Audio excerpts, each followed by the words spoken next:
Peggy 3.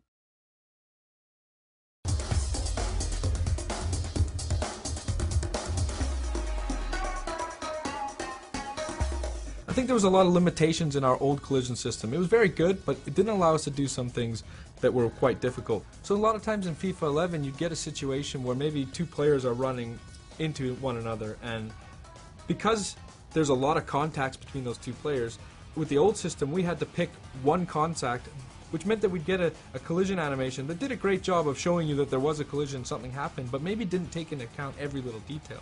With this year's engine, what you see is when those two players come together, we're resolving for every single collision that happens, and we're really able to preserve the momentum a lot better in the interactions between players. This looks fantastic when you get into the replay camera and you see all of the limbs and the parts bending and contorting as you would expect them to, like you would see on real-world TV. But it also translates into the telecam, where you really feel the difference of the game and you really feel that preservation of momentum.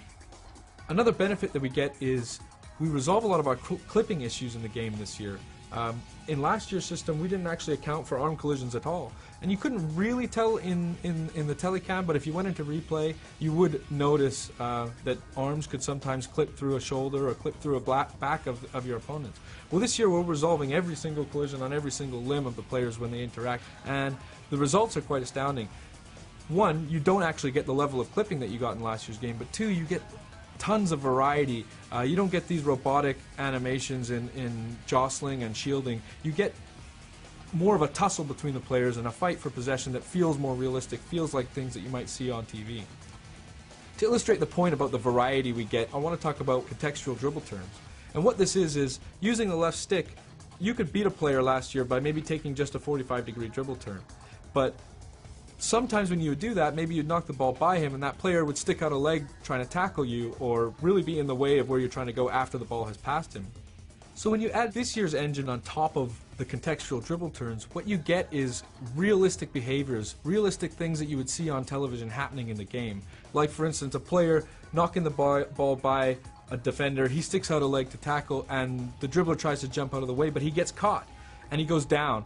But the way he's trying to jump out of the tackle and the way that his legs bend because he's been caught, it creates another level of variety that we just wouldn't have had in the game last year. Further to that, what you can see now is sometimes a dribbler will knock the ball by a defender using one of these dribble turns, jump out of the way and gets caught, but just slightly, so he takes a small knock. And what you get is a little bit more of resilience from the player to take those small knocks and able to continue on and go after the ball. Now players like Messi can skip through those challenges, take a knock, bounce off of a tackle, and still continue on to really pursue the ball and continue the flow of the game. And it makes for a much more exciting experience, especially when you're on the ball with those good dribblers.